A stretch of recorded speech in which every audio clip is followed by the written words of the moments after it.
They thought you were broken. They were wrong. You are a revenant. You know this feeling, not as a distant memory, but as a wound that never fully healed.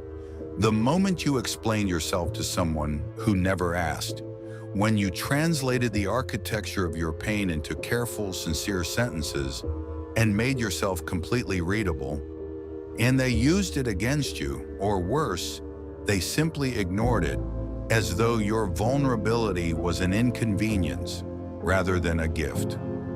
You walked away smaller than you arrived. Less dignity, less power, less of yourself. And in the silence that followed, a question began to form.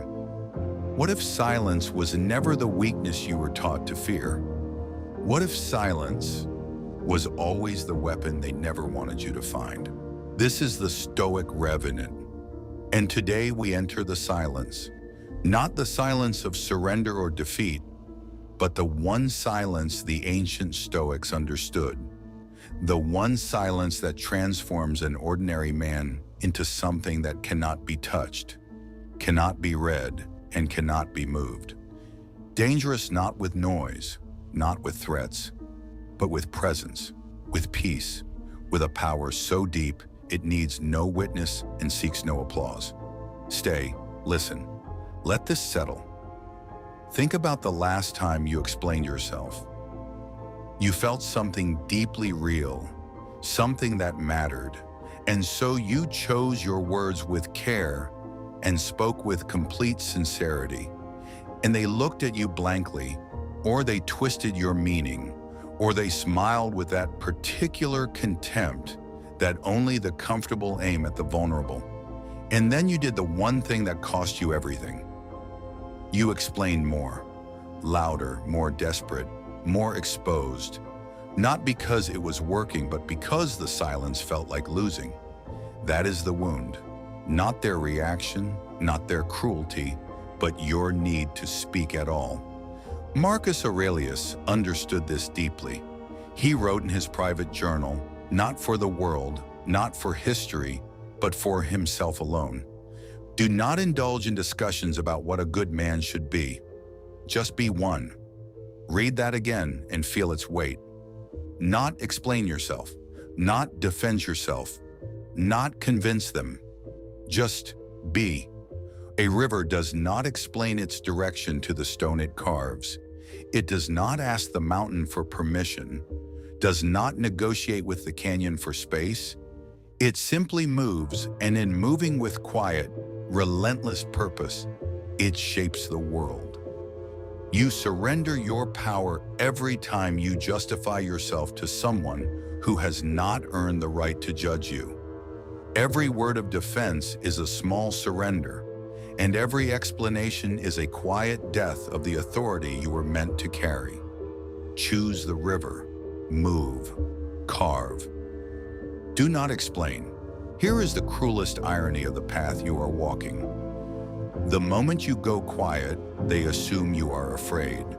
They mistake your stillness for emptiness, your silence for defeat, and they fill that void with their own noise, with mockery, with assumption, with the comfortable certainty that they have already won. And you feel it, that pull, that old pressure rising in the chest, the urge to respond, to correct them, to prove that their reading of you is wrong. This is the trap, and this is precisely what they want, because the moment you speak, you hand them the map to your power. You become predictable, readable, movable. But your silence terrifies them, not because it is empty, but because it is full of something they cannot measure, cannot manipulate, and cannot control. A storm does not announce itself before it arrives. It does not warn you, does not apologize for its strength, does not ask for your attention. It simply arrives, and when it does, everything bends. When you go quiet in a world that runs on noise, you become that storm on the horizon. They sense your presence. They cannot read your direction. They cannot prepare for your arrival. Let them misread the silence.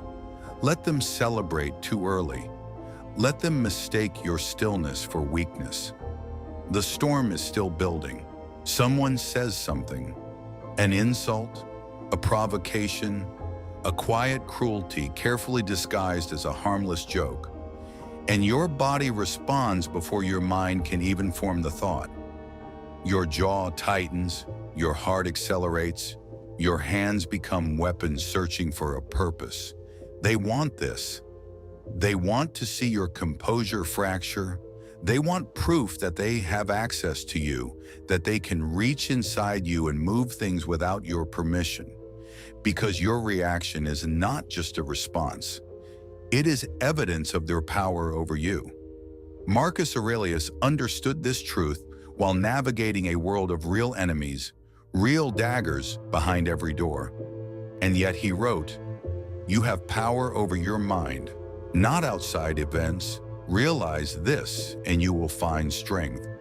Power over your mind, not over what they say, not over what they do, but over what happens inside you.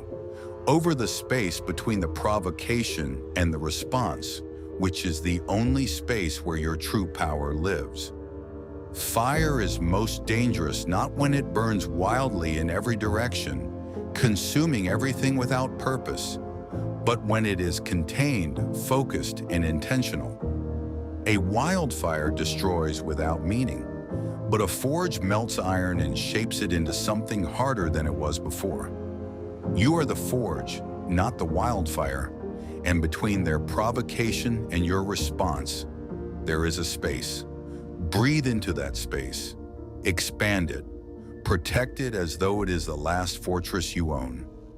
Let them wait for your reaction.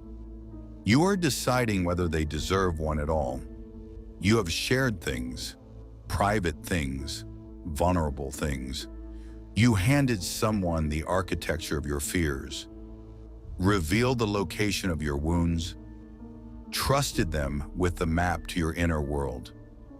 And they took that map and used it, pressing exactly where you told them it hurt, weaponizing your openness, your trust, your honesty, until you began to distrust yourself for having spoken at all. The Stoics call this discretio, the ancient art of knowing what to reveal and what to withhold, not as coldness, not as cruelty, but as a form of sacred self-preservation.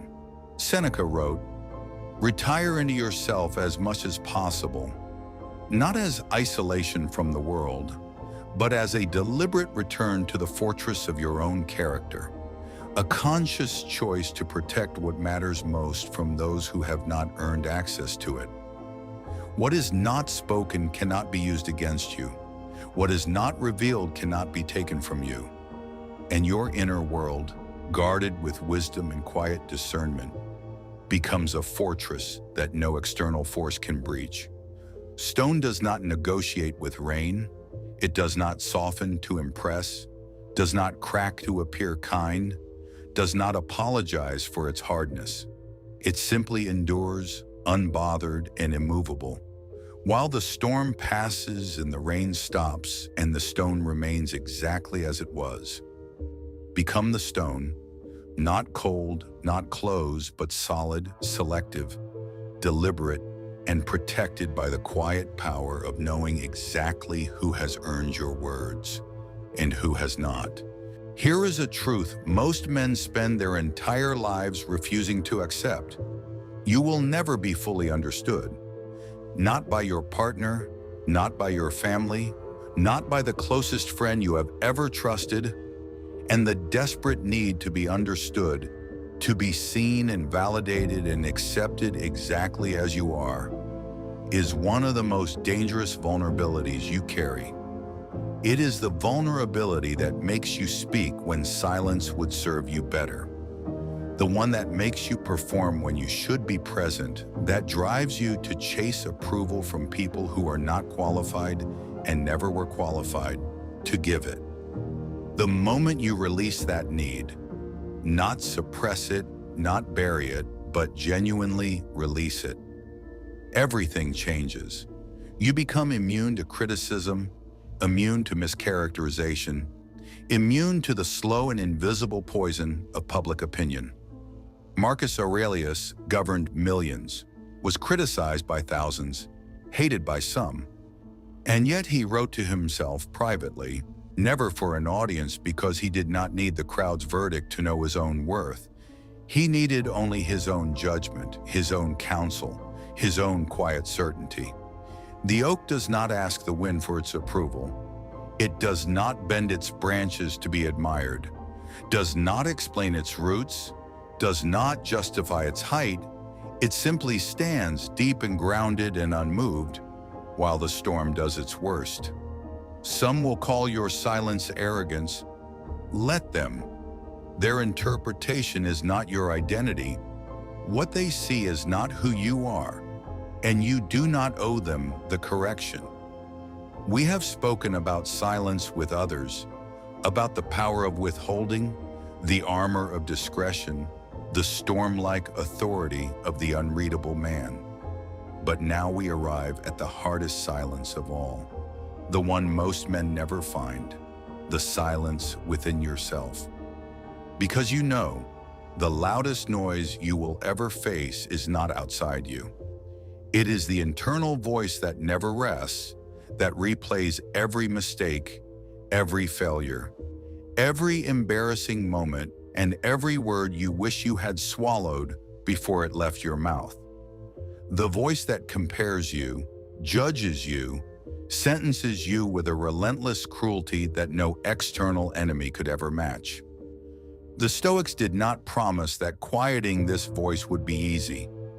They promised only that it would be worth it. And the practice they left us, premeditatio malorum, the deliberate contemplation of what could go wrong, is not pessimism, it is preparation.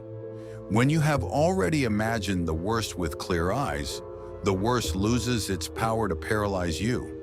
When you have already faced the darkness inside without flinching, the darkness cannot surprise you, cannot ambush you, cannot use your own fear as a weapon against you. The surface of the ocean can rage with hurricanes, with waves of chaos and noise without mercy. But go deep enough, and there is absolute stillness. The storm does not reach the bottom, and neither does the noise of the world, which lives only on the surface. Your work is to go deep, to find the stillness that exists below everything, below the comparison and the criticism and the chaos. Because it is there, it has always been there, waiting, patient, and unshakable. When the internal voice finally quiets, not silenced by force, but no longer fed by fear, something extraordinary arrives. Clarity, and with clarity, a power that no external noise can touch. You stop reacting and start choosing. You stop explaining and start moving. You stop seeking and start knowing. This is the silence that makes you truly dangerous, not to others, but to the old version of yourself. The one who confused loudness with strength, the one who spoke when silence would have served far better. That version of you is dissolving. What remains is quieter, deeper, unshakable. Silence is not the absence of power. It is power in its most refined, most disciplined, and most dangerous form. Every word you choose not to speak is a brick in the fortress of your character. Every reaction you withhold is evidence of the unshakable strength you are building. And every moment you choose stillness over chaos is a declaration that you have become harder to reach, harder to move, harder to break. Marcus Aurelius, Seneca, Epictetus. They did not conquer their world with noise. They conquered it with discipline, with discernment, with the deep and dangerous power of silence applied with intention. Now, your turn. Drop in the comments. Silence is armor. No explanation needed. No context required. Your silence just became your signature. This is the Stoic revenant. Go quietly,